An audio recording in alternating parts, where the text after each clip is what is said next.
900-pound defensive tackle Vince Wilfork is out. If they can't take some shots down the field tomorrow, they shouldn't even have flown up to Foxborough. This is a big game for the Patriots.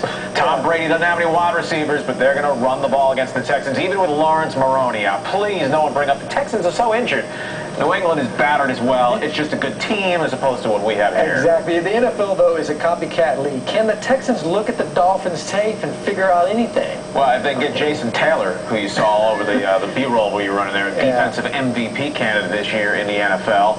Eventually, maybe Mario Williams fills that role. Now, not so much. And maybe David can look at how Joey Harrington operated against them in that game. I mean, hey, they came out of the draft at the same time. Harrington moves from Detroit to Miami, becomes a decent quarterback. But what are the chances of Bill Belichick getting bamboozled by the Texans offense? No, his blitzes and all those things. No, Titans can get to 7-7 tomorrow at home.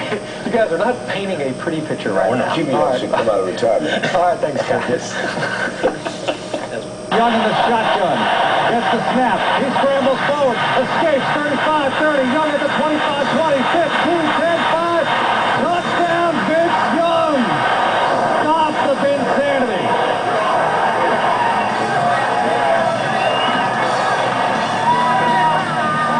That has to be one of my favorite Mark Vandermeer calls right there. Stop the Vinsanity. Mark it down as one of the darkest days in Houston sports history, unless you're a Vince Young fan. But it's over now, so let's move on. This week, Texans head coach Gary Kubiak said this past NFL draft was one of the best he's ever been part of.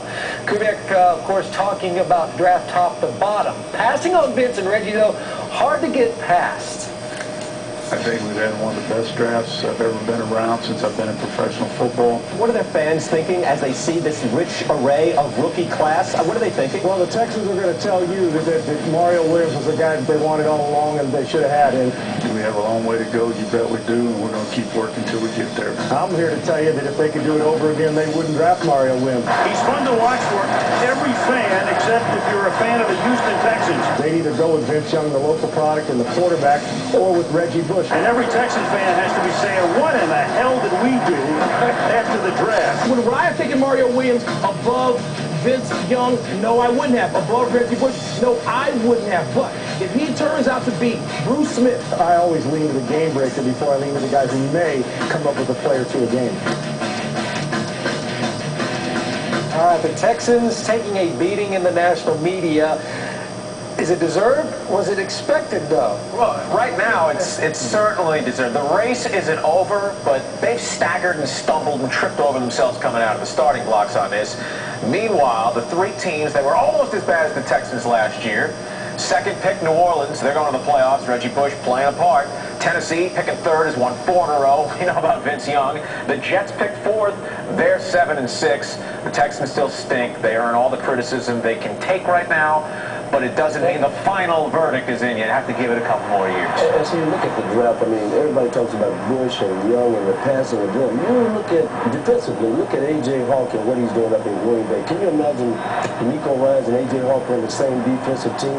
I mean, there's another one there. I mean, they deserve what they're getting from the national media. Yeah, well, D'Amico Ryans was picked behind Mario Williams, so no one really can figure out what they were thinking. We will say this time last year, we were talking about the Reggie Bush Bowl, and if they lost, in San Francisco, they'd get, because at least Reggie Bush would have given David a reasonable weapon. By the way, is it illegal to run Ron Dane in this offense 25 times? Why would, I'm just trying to look. I'm just trying to look into the future, thinking Texans playoffs. How far in the future will that be? 2008. If the Kubiak administration is doing a good job. If they're not there by 2008, well, then people are going to start suggesting it's time for the new coach in 2009. We'll mark it down. All right. Now it's time for the Methodist. I've got gray hair. Methodist Hospital injury report.